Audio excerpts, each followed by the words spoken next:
Si on est les États-Unis ou la France et qu'on décide de faire une guerre contre un pays, on va évidemment pas dire on veut voler son pétrole, son gaz, ses richesses, on veut contrôler la zone stratégique, ça on peut pas dire.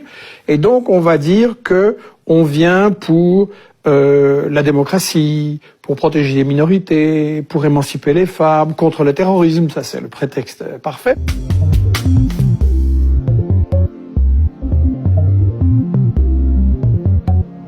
Bonjour Michel Collomb, vous êtes le fondateur et le directeur du site d'information Investigation.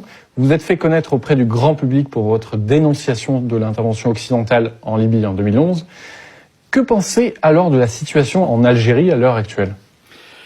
Je pense que l'Algérie reproduit le schéma que j'ai analysé à propos de la Libye, et avant cela pour l'Irak, pour la Yougoslavie, il y a la Syrie, il y a le Venezuela. En fait, vous avez une tentative de contrôle par les grandes puissances, les États-Unis, la France, qui veulent contrôler les ressources pétrolières et gazières très importantes dans le cas de l'Algérie, qui veulent contrôler des positions stratégiques, qui veulent aussi contrôler une zone essentielle de ressources, le Sahara, l'uranium du Niger, etc., et qui donc essayent de profiter d'événements et de revendications qui peuvent être légitimes, dans le cas de l'Algérie, il y en a certainement, pour installer leurs pions, leurs marionnettes et contrôler le pays comme ils le font dans énormément de pays en Afrique, en Asie, en Amérique latine.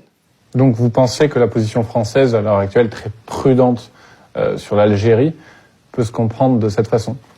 Est-ce que vous parlez de la position française officielle ou de ce qu'ils font dans les coulisses ? Officielle et dans les coulisses. De ce qu'ils font dans les coulisses, parce que c'est pas la même chose. Et justement, il faut bien distinguer. Au niveau de l'officiel, il faut bien se dire qu'il y a une grande rivalité, comme dans toute l'Afrique, entre les États-Unis et la France, qui en apparence sont des grands copains, mais en réalité se battent pour les parts de marché, le contrôle des ressources, etc.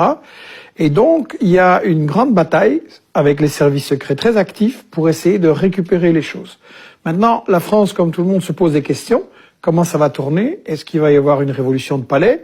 Est-ce qu'il va y avoir ce que les États-Unis font un peu partout, des regime change, installation de marionnettes ? Et donc, la France, pour l'instant, peut-être joue plusieurs chevaux à la fois, ne sait pas très bien qui va l'emporter. Mais en tout cas, une chose est sûre, la France n'est pas l'ami du peuple algérien. Je parle de la France de Paris, de la France de Macron, de la France des multinationales qui sont derrière. Ça n'est pas l'ami des peuples. Et donc, pour moi, c'est la méfiance. Il y a tellement d'exemples où la France, comme les États-Unis, comme la Belgique, je ne veux pas oublier, se sont présentés en humanitaire, on va faire le bien des peuples, on va apporter la démocratie, et puis ils apportent juste plus de dépendance, donc plus de pauvreté, en fait, toujours du colonialisme. Pour moi, on n'est pas sorti du colonialisme, en fait. Donc vous n'êtes pas favorable à ce nouveau printemps arabe en Algérie ? Alors ça dépend ce qu'on entend par là. Si des peuples se mobilisent pour obtenir plus de démocratie, un partage des richesses honnêtes et pas comme maintenant tout dans certaines poches et les autres qui n'ont pas de boulot, et l'utilisation des ressources nationales, des ressources minières et autres pour apporter du social aux gens, je suis à fond pour, à fond. Les peuples ont le droit de décider qui doit les diriger, qu'est-ce qu'il faut faire avec leur argent, leurs ressources, avec leur économie. Si c'est une manipulation, comme Ben Saada l'a très très bien montré avec le rôle des États-Unis, la CIA aidée par Google, Facebook, Twitter, c'est un bouquin qu'on a édité aux éditions Investigation, arabesque le rôle des États-Unis derrière les soi-disant les révoltes arabes. Alors là, je suis contre. Donc il faut voir ce qu'on entend par là en fait. Une révolte populaire, oui. Une ingérence et une confiscation par les grandes puissances, non.